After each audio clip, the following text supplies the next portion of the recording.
Today we're going to do what has become a bit of a tradition on the channel, a redesign of all 18 AFL teams' home Guernseys. Starting off with the Crows, and this one is sort of a combination of their gather round jumper with the stripes of their home Guernsey. I really like this one, it's got a striking look to it and it adds a bit more colour and pop to their gather round kit. For Brisbane we've got this one which is sort of like the paddle pop lion Guernsey they wore in the early 2010s, but with the classic lion logo. This one's not bad, but I did come up with 3 different designs for the lions, so feel free to let me know your favourite of these 3 in the comments below. For Carlton we've got this design that introduces a lighter shade of blue with a slightly larger monogram. I've always wanted the Blues to use more shades of blue, but this design is probably more of a pre-season design. On to Collingwood, and we've got this new magpie logo with some light grey stripes behind it. Again, not bad, but more of a pre-season design. You really can't beat the swooping magpie Guernsey if the Pies were to wear some kind of alternate jumper. For the Bombers we've gone for a very different look. I know it's probably considered wrong to have vertical stripes on an Essendon jumper, but I think the overall design with the Bomber logo looks alright.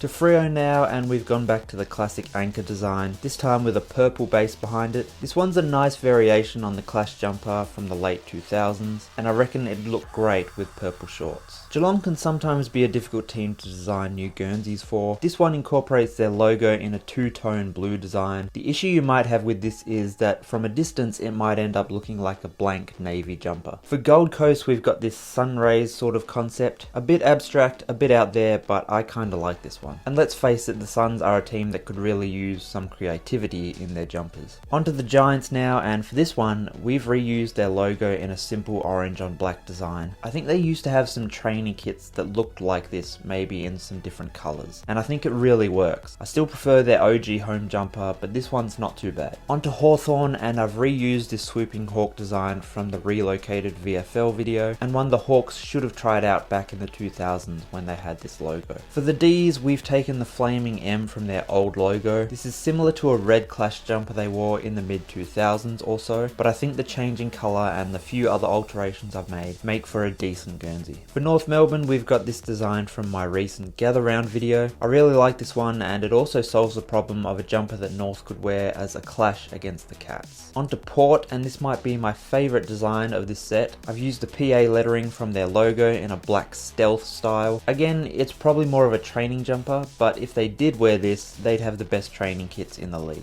Another abstract one this time for Richmond. We've still got the sash in there along with a nice tiger stripes design. Richmond have had a few out there pre-season designs, so this one would fit in nicely with those, I reckon. For the Saints we've got this unique take on the cross design. I like this one. It keeps the classic tri-panel still sort of there while also trying something new. Onto the Swans, and I've used the swan from their old logo with a bit of a swoop design at the bottom of the jumper. I think it looks alright, again more of a training or pre-season kit, but it still looks pretty good. For the Eagles we've got another retro logo, and I've gone back to navy and gold just for something a little different. Look, you probably can't make a better West Coast jumper than their iconic wings Guernsey, but I think this would be good as something a little different, maybe for gather round. Keeping the retro logo trend going with the Robo Dog. I've always liked the Robo Dog on the jumper, and this design is okay, but I still think the Dog's best Guernsey is their 2000s era jumper with the Robo Dog. As always, let me know your favourite of this redesign collection in the comments below.